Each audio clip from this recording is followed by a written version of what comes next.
Hello, Julie here and welcome to my YouTube channel. Today I'm sharing the layout I created for the September challenge over at Mystical Scrapbooks. The theme for the month is Challenge Yourself, and this particular challenge is to use the Gladwrap or plastic wrap technique. The showcase product for the month is pattern papers, and in this case I'm using Cocoa Vanilla's These Days pattern papers. The Gladwrap technique is very simple, but the results are stunning. I started with a sheet of white cardstock. It's smooth white cardstock, and I'm going to use some sprays. I've got it in an old pizza box so that the spray doesn't go everywhere. I'm going to start off with the yellow, which is Dylusion's ink spray Lemon Zest. I also added chalkboard spray in Firefly. What I'm doing is I'm just adding a heap of sprays all over the page. I'm trying to keep the page as wet as I possibly can. So I also used pumpkin spice and mandarin, which is perfect pearls, and pumpkin spice is a glimmer mist. I used sandy beach, which is a glimmer mist, and I used iridescent gold, which is also a glimmer mist. I sprayed plenty on there so that I could keep it as wet as possible, because you have to have a nice wet surface for this Gladwrap to work. Next you want a good strip of Gladwrap, so at least double the length of your page, and start at the top of the page and just lay it on the wet mists and sort of scrunch it all up so that you've got all of these patterns all over your page that you've just sprayed. I'm actually going to use 2 bits of Gladwrap here because it's not quite wide enough to cover the whole page. Now you set it aside to dry. I left mine overnight and then carefully peel the Gladwrap off, and you're left with a beautiful pattern on your paper. You can see the shimmer that's in the creases. That's because I've used the gold glimmer mist on there. This cardstock is now going to be the background of my layout. So as I said in the beginning, I'm going to use this Cocoa Vanilla These Days paper collection. I'm going to select, I want 6 squares, so some of them I'm going to use both sides of the paper, but I'm using Homegrown, which is this one I'm cutting now, Take Flight, which has got butterflies and a white with a black spot, and Family Ties. So they're the 3 papers I'm going to use. I'm going to cut each, or 2 of each, at 3.5 inches by 4 inches. My plan is to use these in a grid style on the background we've just created. The photo is of my daughter and granddaughter when they met Dawn Fraser at the local pool. I'm going to mat my photo on some black cardstock, but I only want a fine black border around the photo, so I'm cutting it to 4 1/8 by 6 1/8. I decided to mat each of my pattern papers on some black cardstock so that they were more predominant on the page. I have cut a mat for each pattern paper that measures 3 5/8 inches by 4 1/8 inches, so I just get a very fine 1/16 border around each edge. I then ink the edges of my pattern papers and attach the pattern paper to the mat. I also added some chipboard to the back of my photo because I wanted that to stand up off the page a little. Time now to go ahead and attach my pattern papers. I'm using double-sided tape for this. As you can see, I've got my T-ruler running along the bottom of my page so that I can get the first row level.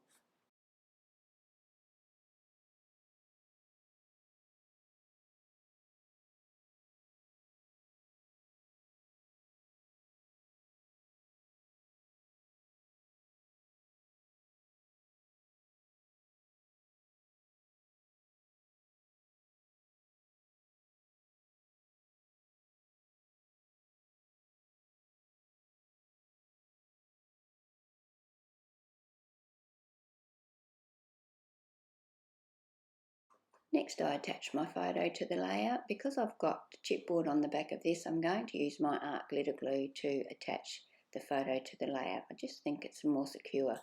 I attach it so that it's about 1 inch down from the top of the pattern papers. I'm going to start work on embellishing this page now from one of the papers in the range called Wall of Frames. I'm going to cut one frame. I had previously fussy cut some of the flowers from homegrown paper, and my plan was to use those flowers on top of this frame to embellish down the side of the photo. When I laid the florals on top of the frame, they just got lost, so I wasn't happy with them and changed my mind about doing that.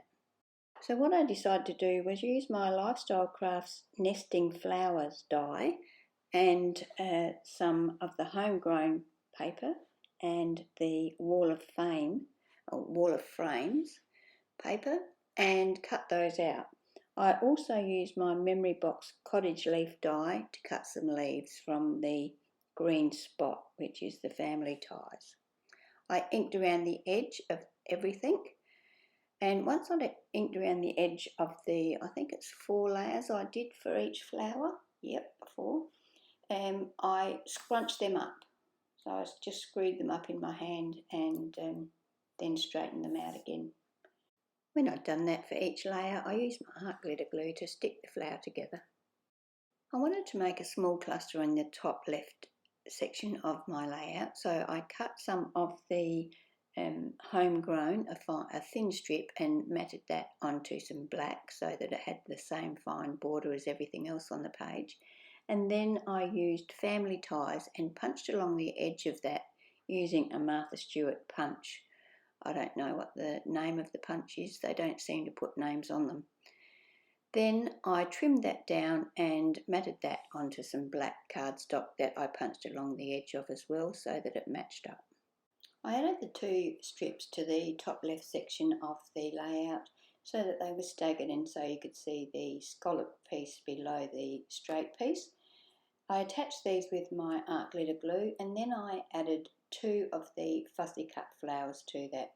Everything on this page, all of the pattern paper on this page has had the edges inked using the black ink cube.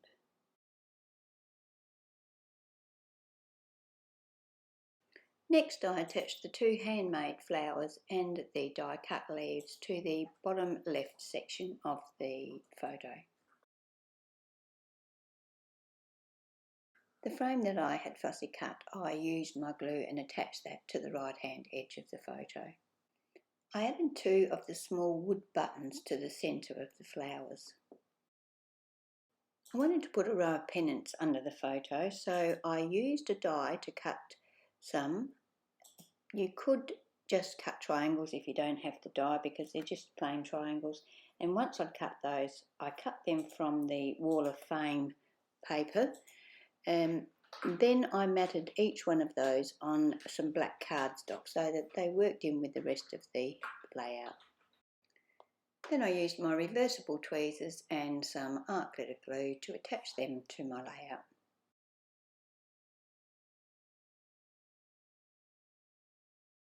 I attached one of the smaller fussy cut flowers to each end of my banner.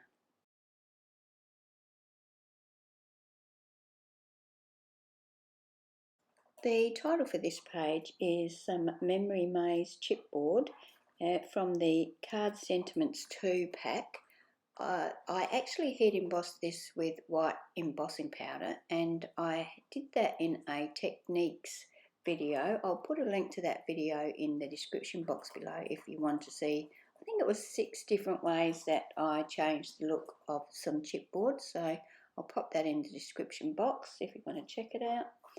And then I just used my art glitter glue to attach that to the bottom right corner of the photo.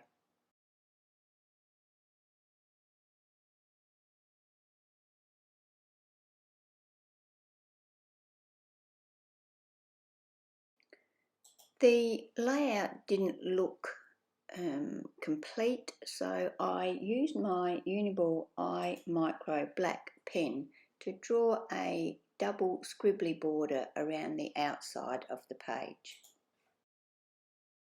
I'm going to use my Nuvo jewel drops in Sea Breeze to add some sparkle to the centre of those fussy cut flowers. A little more sparkle was added by adding a blue gem from the Say It With Crystals pack to the centre of each one of those pennants. I used the frame on the right hand side of the photo to do my journaling. Now that's it for this layout for today, so I'll put a link in the description box below to the challenge over at Mystical Scrapbooks. I'll also put a link to some of my other scrapbooking videos, so if you want to check those out, they'll be down there. Thank you for joining me today, and I hope you can join me for my next video.